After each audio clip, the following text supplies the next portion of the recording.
शुक्रवारी आमची महामंडळाची संचालकांची मीटिंग होते।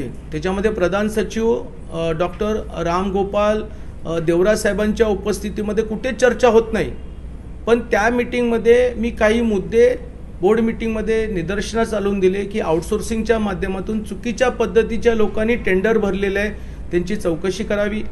रिकन्सिलेशनचं मॅटर ज्याच्यामध्ये प्रत्यक्षात लाभार्थ्यांना व्याज परतावा मिळाला आहे का नाही, कारण काही लाभार्थ्यांची टर्म पूर्ण झालेली आहे 6000, याची चौकशी करावी।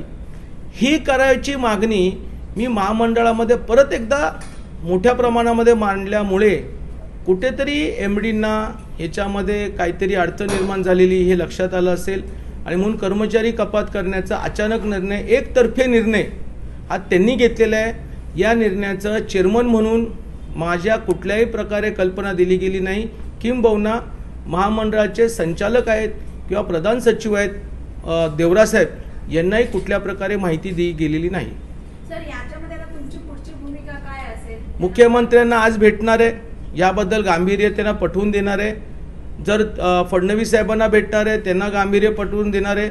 अजितदादा पवार भेटलेस तर त्यांनाही गांभीर्य पटवून देणार आहे। आणि ते कर्मचाऱ्यांची पुनर्नियुक्ती करत असताना अजून 150-200 कर्मचारी जर आम्ही या महामंडळाच्या असणाऱ्या पगारावरती भरले, म्हणजे पेरोलवरती जर घेतले, तर महामंडळाशी बरीचशी अडचणी त्या ठिकाणी मार्गीस लागतील।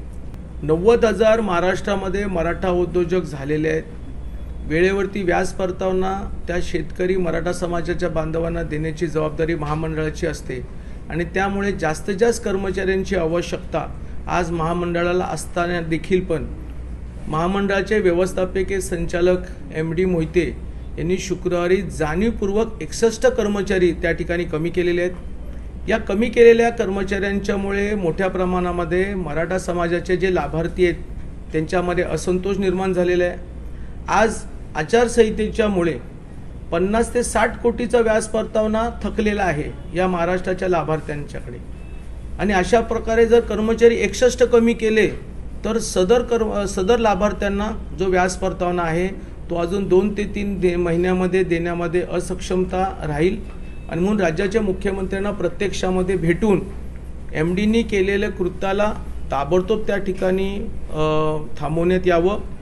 जर एमडींना त्यांची बदली करून घ्यायची असेल किंवा राज्य सरकारला जर इतका चांगला कार्यक्षम एमडी असेल तर त्यांना दुसरीकडे कुठेतरी बदली करण्यात यावी, परंतु महामंडळावर एक चांगला सक्षम अधिकारी जो महामंडळाच्या गैरव्यवहारापासून हे महामंडळ स्वच्छ पद्धतीने चालवेल अशाची नेमणूक करावी अशी माझी सरकारला विनंती आहे।